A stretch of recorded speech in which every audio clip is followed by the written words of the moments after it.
ఓం సాయిరామ్. శ్రీ గురుచరిత్ర అధ్యాయం 18. శ్రీ గణేశాయ నమః. శ్రీ సరస్వతై నమః. శ్రీ గురుభ్యో నమః. నామధారకుడు స్వామి శ్రీ గురుని లీలలు ఇంకా వినిపించవలసింది అని ప్రార్థించాడు. సిద్ధయోగి ఇలా చెప్పారు: నాయన, అంతవరకు గుప్తంగా ఉన్న శ్రీగురుని మహిమ ఈ లీల వలన లోకానికి వెల్లడైంది. ఇక శ్రీగురుడు తమ గుప్త జీవితం విడిచిపెట్టి లోక ప్రసిద్ధుడై అచ్చటి నుండి వరుణ సంగమం చేరి అక్కడి నుండి కృష్ణా తీరంలో ఉన్న తీర్థాలలో స్నానం చేస్తూ కృష్ణా పంచనదీ సంగమానికి వెళ్ళి అక్కడ 12 సంవత్సరాలు నివసించారు. అక్కడ శివ, భద్ర, భోగవతి, కుంభి, సరస్వతి అను మహాపవిత్రమైన 5 నదులు ఒక్కటై కృష్ణా నదిలో కలుస్తాయి. అందువలన దీని మహిమ పురాణాల్లో కూడా మనోహర తీర్థమని ఎంతగానో కీర్తించబడింది. అక్కడెన్నో తీర్థాలు ఉన్నాయి. అక్కడి నుండి తూర్పున అమలపురం అనే గ్రామంలో అమరేశ్వరుడు, ఆయన సన్నిధిలో 64 మంది యోగినులు నివసిస్తున్నారు. అచ్చటి అమరేశ్వర లింగం సాక్షాత్తు కాశీ విశ్వేశ్వరుడే. అక్కడ వేణి నదిలో కలిసిన కృష్ణ దక్షిణ దిక్కుగా ప్రవహిస్తున్నది. అక్కడకు ఉత్తర దిక్కున శుక్లతీర్థము, ఉదుంబర వృక్షం దగ్గర పాపనాశ తీర్థము, కావ్య తీర్థము, వరద తీర్థము ఉన్నాయి. సంగమంలో శక్తి తీర్థము, చామర తీర్థము, కోటి తీర్థము ఉన్నాయి. అవన్నీ అపారమైన మహిమ గలవే. అచ్చటి కృష్ణ పంచగంగలో స్నానం చేస్తే సర్వకార్యాలు నెరవేరుతాయి. అది గొప్ప తీర్థక్షేత్రము. దాని దర్శనం చేతనే అభీష్టాలు నెరవేరుతాయి. అచ్చటి మేడి చెట్టు సాక్షాత్తు కల్పవృక్షము. ఆ క్షేత్ర మహిమను వెల్లడి చేయడానికే శ్రీగురుడు అక్కడ అంతకాలము నివసించారు. శ్రీ నృసింహ సరస్వతి స్వామి ప్రతిరోజు భిక్షకు అమలాపురానికి వెళ్తుండేవాడు. ఆ గ్రామంలో ఒక నిరుపేద బ్రాహ్మణుడు ఉండేవాడు. అతడు పరమ సాత్వికుడు.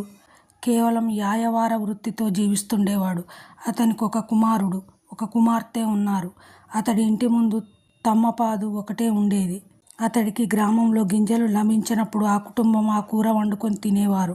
అయినప్పటికీ ఆ బ్రాహ్మణుడు పంచయజ్ఞాలు సక్రమంగా నిర్వర్తిస్తూ అతిథులను తమ శక్తిని అనుసరించి సేవిస్తుండేవాడు.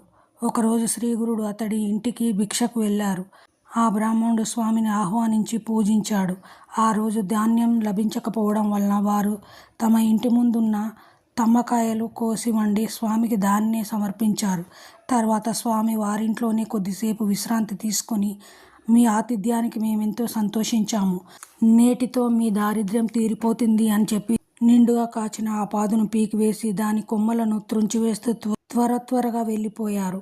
అది చూసి ఆ ఇల్లాలు ఎంతో దుఃఖించి, అయ్యో స్వామికి ఈరోజు మనం చేసిన అపరాధం ఏమిటి? మనకు జీవనాధారమైన ఈ పాదును పీకివేశారే, మనం జీవించేదెలా అని బాధపడుతుంటే ఆ బ్రాహ్మణుడు, సర్వము ఈశ్వరేచ్ఛ వలన మన ప్రారబ్ధాన్ని అనుసరించి జరుగుతుంది.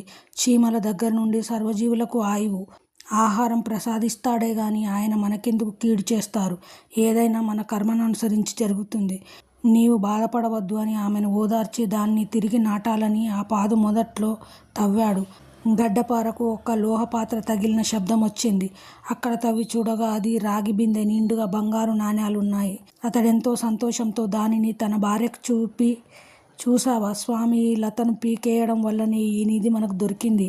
ఆయన సాక్షాత్తు పరమేశ్వరుడే అని చెప్పాడు. వెంటనే ఆ దంపతులు శ్రీగురుని దర్శించి ఆ వృత్తాంతం ఆయనకు విన్నవించారు. అప్పుడు శ్రీగురుడు, నాయన, నీవు ఈ విషయం ఎవరికి చెప్పవద్దు. చెబితే సంపద నశిస్తుంది. స్వధర్మాన్ని అనుసరిస్తూ భోగభాగ్యాలను అనుభవించి తర్వాత నిరామయులై ముక్తి పొందుతారు అని దీవించి పంపాడు. శ్రీ దత్తాయ గురవే నమః. శ్రీ శ్రీపాద శ్రీ వల్లభాయ నమః. శ్రీ నృసింహ సరస్వతై నమః.